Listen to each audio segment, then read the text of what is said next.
Oh, breathe not, etc. Moore's Melodies. The most notorious ill fortune must in the end yield to the untiring courage of philosophy, as the most stubborn city to the ceaseless vigilance of an enemy. Salmaneser, as we have it in the holy writings, lay 3 years before Samaria, yet it fell. Sardanapalus, see Diodorus, maintained himself 7 in Nineveh, but to no purpose. Troy expired at the close of the second lustrum, and Azoth, as Aristeus declares upon his honor as a gentleman, opened at last her gates to Semiticus, after having barred them for the 5th part of a century.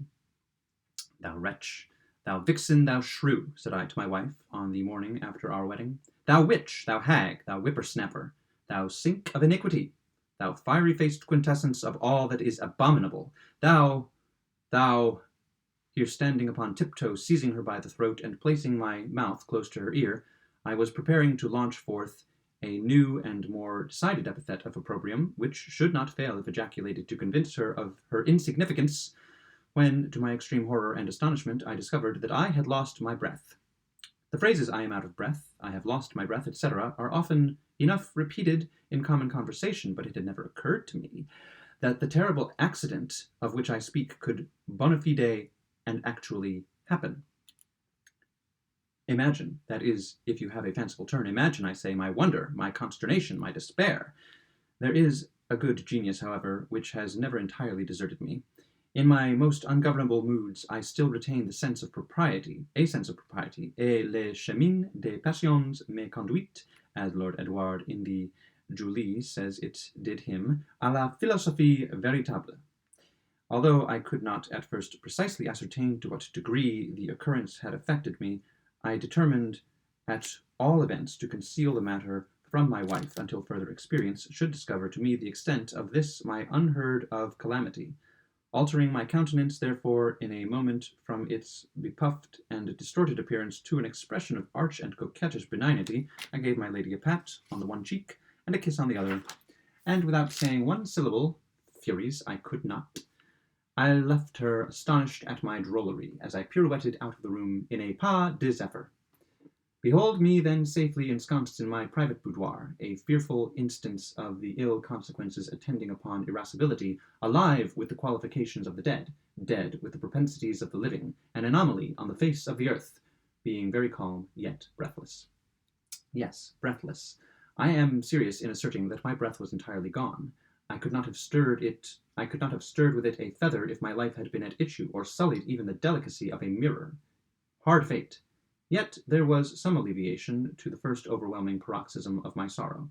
I found upon trial that the powers of utterance, which, upon my inability to proceed in the conversation with my wife, I then concluded to be totally destroyed, were in fact partially impeded, and I discovered that had I at that interesting crisis dropped my voice to a singularly deep guttural, I might still have continued to her the communication of my sentiments. This pitch of voice, the guttural, depending, I find, not upon the current of the breath, but upon a certain spasmodic action of the muscles of the throat. Throwing myself upon a chair, I remained for some time absorbed in meditation. My reflections, to be sure, were of no consolatory kind. 1,000 vague and lacrimatory fancies took possession of my soul, and even the idea of suicide flitted across my brain. But it is a trait in the perversity of human nature to reject the obvious and the ready for the far distant and equivocal. Thus I shuddered at self-murder as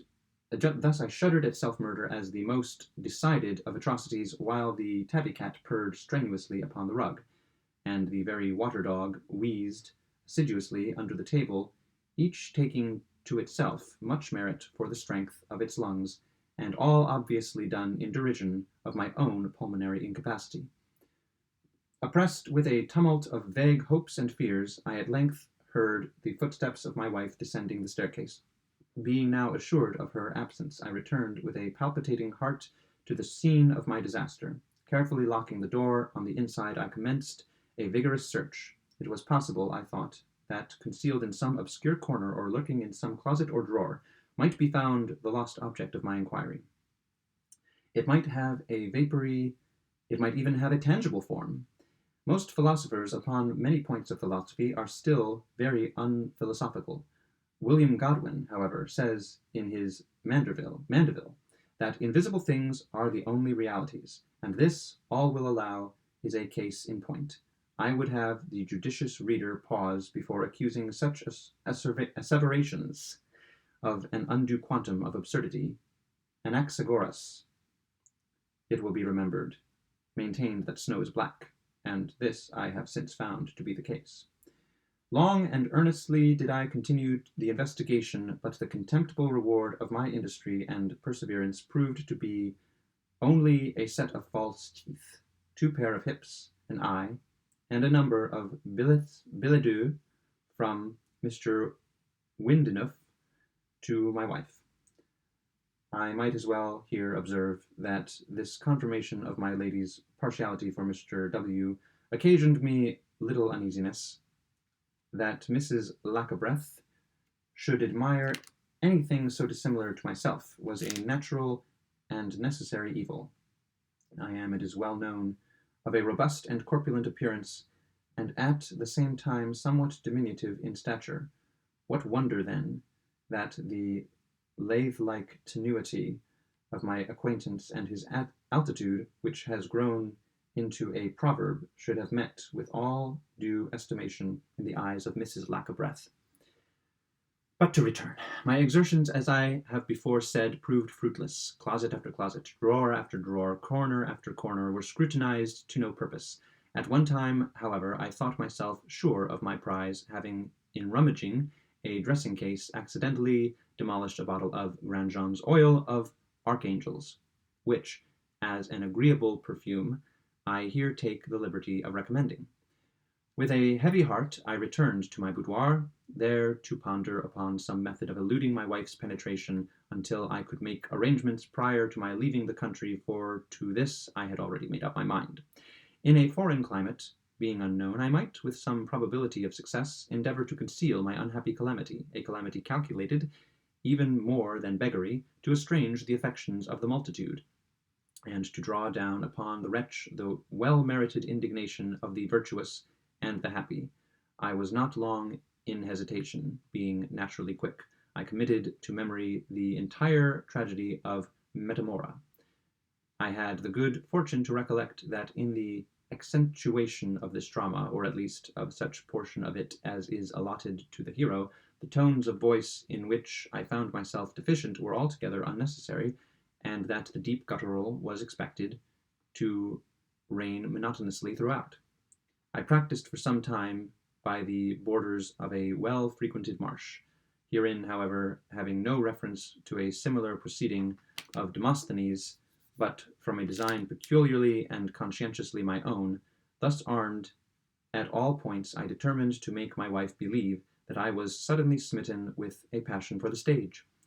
In this I succeeded to a miracle, and to every question or suggestion found myself at liberty to reply in my most frog-like and sepulchral tones with some passages from the tragedy, any portion of which, as I soon took great pleasure in observing, would apply equally well to any particular subject.